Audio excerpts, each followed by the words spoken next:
All right, so you're in the market for some tools. Say you're modding your car for the first time. All you need is ratchet, a socket set, and that's it, guys. Thanks for watching. Like and subscribe. I'm kidding.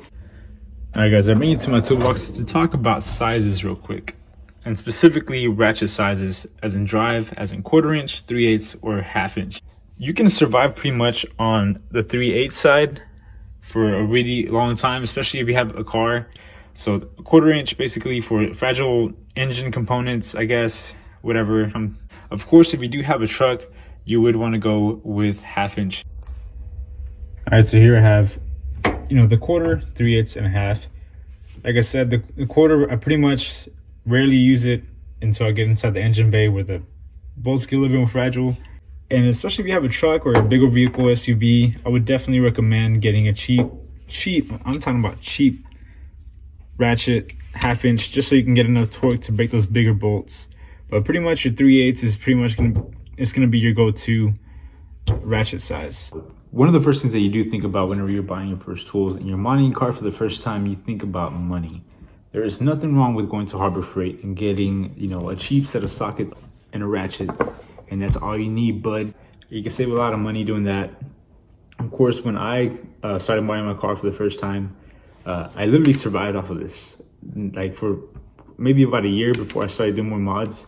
And then of course I did pick up a set of wrenches. Maybe all in all, this cost me about maybe 50 bucks, I want to say. Harbor Freight always has 20% off deals or whatever. I think maybe I got these off of Walmart, I'm not too sure. But the reason why I say there's nothing wrong with going cheap, like Harbor Freight, is warranty. A lot of people don't think about warranty when it comes to tools until it breaks. For example, if I strip one of these sockets, I can go to Harbor Freight, and you see that? Lifetime warranty. So that means I can go to Harbor Freight socket and just say, hey, it's stripped, can I get another one? They'll be like, yeah, bud, it's right over there, aisle 5. And I can just go get it, replace it, and be done. I mean, think of it rationally. Why would you buy $200 socket set when you get a lifetime warranty for this 20-buck one? You're not a professional. You're not using these every single day, so you don't need the absolute best. All right, guys. So the socket set that I went with, the brand most important of, was Tekton.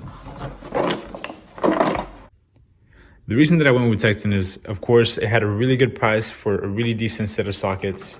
The chrome is really good on them. Their warranty is really good. The ratchets are 90 teeth. It came with both long sockets and short sockets, both standard and metric. It had extensions as well as a swivel. Without a problem, go cheap. Just think about the warranty. Make sure that if you do go cheap and you break apart, make sure that you'll be able to get it replaced with a good warranty somewhere near your area.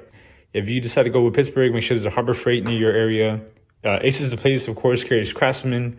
Home Depot carries Husky. But guys, it literally took me maybe 3 to 4 years from my first socket set to this. Basically buying whatever I needed for that point in time, and then I basically accumulated everything. And this drawer right here is a good example of that.